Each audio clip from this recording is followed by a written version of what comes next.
Session court Islamabad में मुतनाज़ tweet case की समाअत senator आजम सवाती अदालत में पेश। आजम सवाती ने कहा कि मैं मुल्क का मुजरिम हूँ न कानून का, मेरे साथ इंसाफ किया जाए। जज सेशन कोर्ट का कहना था आपके साथ इंसाफ ही होगा। अदालत का आजम सवाती को अगली समाअत पर रिकॉर्ड देने का हुक्म।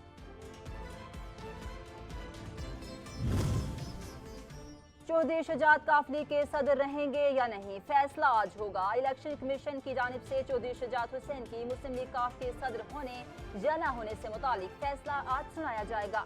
इलेक्शन कमीशन चौधरी शुजात की दरखास्त पर महफूज शुदा फैसला सुनाएगा।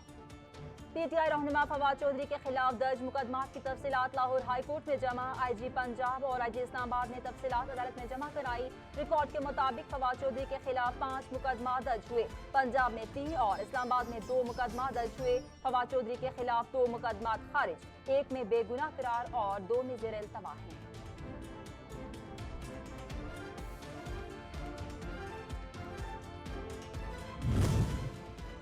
डॉलर की ऊंची उड़ान, रुपया हुआ हलकान। पाकिस्तानी रुपए के मुकाबले में अमरीकी करेंसी की कदर में मजीद 45 पैसे का इजाफा। इंटरबैंक में $1 270 रुपए का हो गया। पाकिस्तान स्टॉक में सरमायाकार मुतहरिक 370 से ज्यादा पॉइंट्स का इजाफा।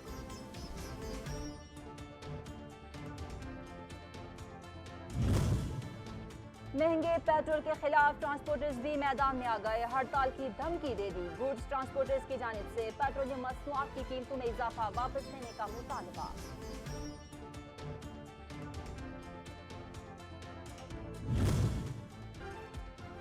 मुल्क भर में सर्दी की शिद्दत बरकरार। बर्फबारी से पहाड़ों ने सफेद चादर ओढ़ ली। आजाद कश्मीर के 5 अजला में राबता सड़कें बंद। गिलगित बल्तिस्तान में खून जमा देने वाली सर्दी के बायस लोग घरों में कैद हो गए।